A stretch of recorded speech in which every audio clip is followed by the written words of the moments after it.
All right, today we're going to take a look at what is inside this tiny bag, and it starts now.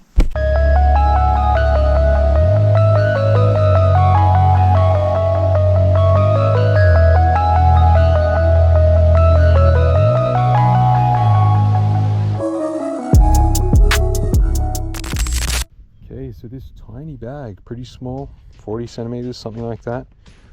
Let's have a look what's inside. Boom.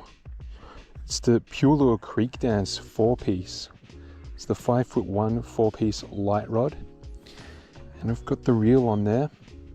And it just sneaks in there. If the zipper came up to here, that would have been super cool because it would have fit nice and perfectly. But we'll pop this open and take a look. There you go. Now, tell me that isn't a good looking rod and reel combo. I mean, the reel, it's not the perfect looking reel, but those knobs, man, match the blank absolutely perfectly. We'll put this together and try and catch some rainbow trout. I've had this rod and reel for maybe a good 2 months, maybe 3 months. I used it quite a bit. So I'm pretty confident with my kind of assessment of things as to how it performs, and I've definitely got some opinions, particularly on the reel.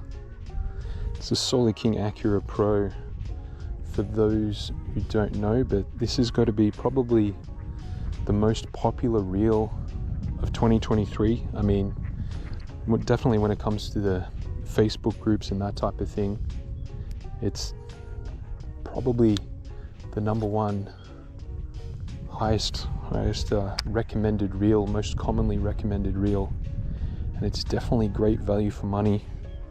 A Dark Wolf Ultra variant with a short shaft, 2 spools, casts super light, and comes in at a great price. So right now I'm just casting a 1.5 gram cheb weight on a tiny EWG hook. I'm not sure exactly the size of that, but we've got a Polaris style worm on there by Supercontinent, which are now my confidence lure. They catch absolutely everything. What I love about the cheb rig is that, well, I love bottom fishing mainly, but the great thing about the cheb rig is that it's like a Ned, but it's totally customizable. I can put a weedless hook on it if I want to, like I've got on here, and I can also bump up the weight without having to bump up the hook size. One thing I definitely noticed about this reel compared to the first Dark Wolf Ultra variant that I ever got, just here, there's just a little rise there, let's give that a cast, is that the brakes don't seem to be as strong. Now, with the Black Knight 2, typically I've got the brakes around that 2 mark, I would say, on average, for the kind of weights I throw. But I found with this Acura that I'm needing to have it closer to the 4 range on the dial, and it goes up to 5. It's actually quite a few splashes around here. Hopefully we can get onto one quickly. But apart from that, you can up the weights if you want to. See, got a little bit of a backlash there. Just did a nice, controlled backhand cast. Got a little bit of a blow up there. We've got the brakes just a hair under 4. So I find, typically between 4 and 5 is a sweet spot for this. But I might upgrade the brakes, the magnets rather, just to see if that can be sorted out a little bit, and then it'll be absolutely perfect. This line does look pretty cool on this reel, I must admit. It's Atomic Lines. It's an Australian branded line. It's very thin. I mean, it claims to be extremely thin, and I've had it tested by the Lion Lab and it wasn't too far off. So even though, yeah, it's a little thicker than what it says, it is actually quite thin compared to its competitors. I believe this is a 10-pound line, and they claim it's 0.07 millimeters. And from memory, I think it came in at 0.09. It's a little bit of blow up. Could have thumbed that, but just wanted to do that for demonstration purposes. Now the rod itself, the Purelure Creek Dance. Purelure is, to me, it's one of the big two when it comes to CDM or AliExpress brands. The other one being Surinoya. They're like, you know, the Shimano and Daiwa of the CDM world, in my mind, particularly when it comes to rods. As we know that Purelure also has a fantastic reel in the Silver Feather, which is actually my favorite reel. I've got that on a different rod, the Purelure Zero, which is actually my favorite rod to use as well. But this rod was on a choice day and was extremely cheap. I can't remember exactly. There's a rise there, 100% that was a fish, rainbow trout, just out there. The longer rod might actually come in handy in this scenario, because I don't think I can cast there. That'd be a good 35 meters, I'd say. But anyway, back to the rod. You can find these very cheaply on choice days. I'd have to put the price up on screen. I don't recall exactly what it is that I paid. I'm going to say around 60 Australian dollars, maybe around 40 US, something like that. And for a rod like this that's more in the, you know, premium budget rod tier, I'd say it's definitely good value for money. Like, I wouldn't be disappointed to pay well over $100 for it, let alone 60. And it's just got such a premium look and premium finish. And for those interested, I keep all my weights in this tackle box here, suggested by the great Peter Kim and Adrian. They got these boxes and they recommended them. Got all my little Cheb weights, drop shots, my Polaris lures, lure clips, that type of thing in there. Very low profile, they can slide apart. And then on the other side, I've got this one attached. There's three different ones, three different boxes. There's also a blue one, I think, which is doesn't have the foam, so you can use it for your hard body lures, things like that. And then I've just got a few in here. I'm sure I'll fill this up as I migrate some of my lures and jig heads over from my older box. But yeah, that's what I use to keep my tackle, and you can put that in your back pocket. As I was saying earlier, this rod's great value for money because not only does it have premium performance, and I'll have to say, I'm not sponsored or anything by Purelure. Never received anything for free from Purelure. Don't even think I've got a sticker off Purelure for free, let alone rods or reels. So this is totally unbiased. But yeah, it's just such a premium looking and feeling rod. You know, you've got this hard cap, metal cap on the butt there, and it's got this nice carbon fiber detail with gold, and then it's got a tapered grip. The grip is definitely, you know, I've had grips this short before. It's a good length, but the fact that it's tapered gives me the confidence that I'm not gonna, you know, cast the rod out of my hand like I do with a rod that actually may share the same blank as this rod. We might take some, I might post some comparison shots, and that's the Lurestar Sigma. That's actually why I initially bought these handles, because these match the Lurestar Sigma blank, and I actually really like that rod, but I don't use the I think it's the 4'9" one that I have too often at all. So when I, saw that this blank might actually have that same blue and purple flake detail, I thought, oh, beautiful. And the price and everything, it was, yeah, it was made to be, it was meant to be. Anyway, as some ducks fly away, this, you've got this, pretty premium feeling wooden section there. This metal trigger grip, very kind of sharp, but very ergonomical.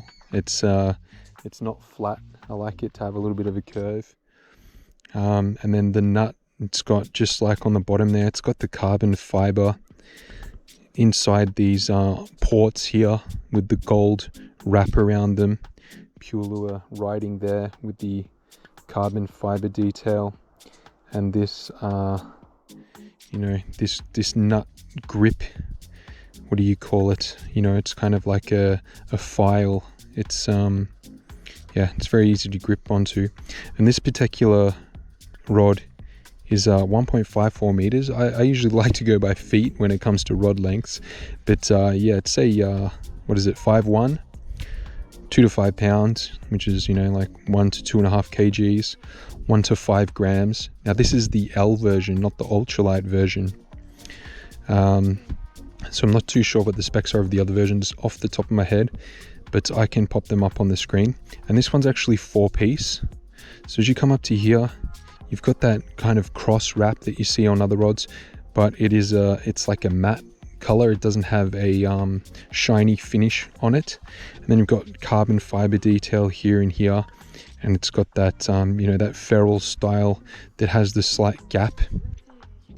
It doesn't actually have any alignment aids, but if you just line up the text, you see you got L4, that's the bottom piece, and then 3, that's this middle section, and then 2 there. It's still got that carbon fiber, and it's got some pink and light blue detail on the guides. Now another really great thing about this rod, for a 5'1" rod, it has 9 guides, so that's really a positive in my book. As you get a little bit pickier with your budget rod choices, you come to realize that the guide count is pretty essential.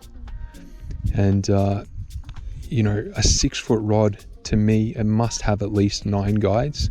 And if it's a 5'6" or shorter rod that has 9 guides, that's a really positive sign that it's a quality rod.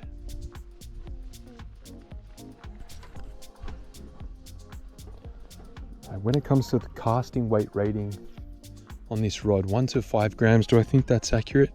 Well, I'm definitely not a trout magnet guy. I never really flirt with 1 gram. It's typically about the 2.2 gram mark is a common weight that I like to use. So I'm definitely not an authority on whether or not this is a good rod at handling 1 gram. But just from what I hear from others, yeah, it's definitely capable, as is the reel. So you can potentially get this combo for something like 120 Australian dollars for a very high quality BFS combo that would be perfect for a river or a stream, skinny water kind of scenario, where you want portability, and a short rod where you can cast it in amongst trees and bushes and not snag up, that type of thing.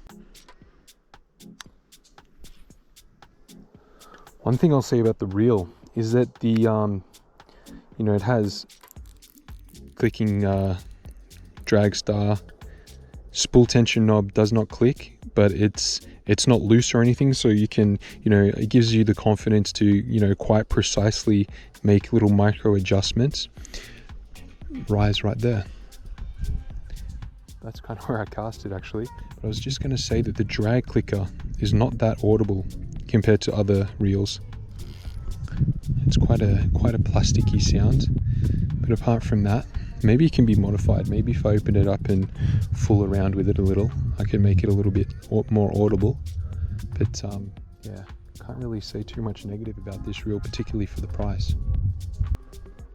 Just as I'm shaking this lure on the bottom to try and you know, puff up a little bit of that dirt on the bottom of the water.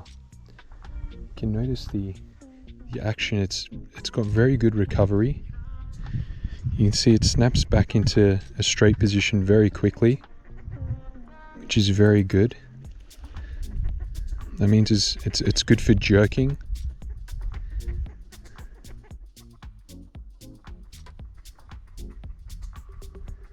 And the sensitivity is quite good also. I wouldn't say it's the absolute best sensitivity.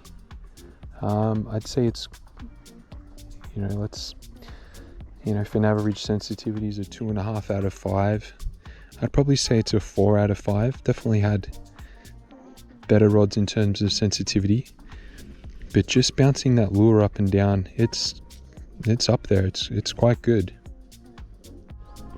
You might as well have a look at the action of the rod. Okay, I'd describe that as a medium action.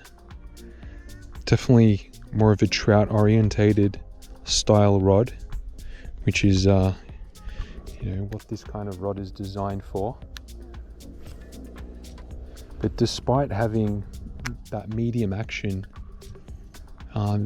considering it has the medium action, I would say, yeah, the sensitivity is above average.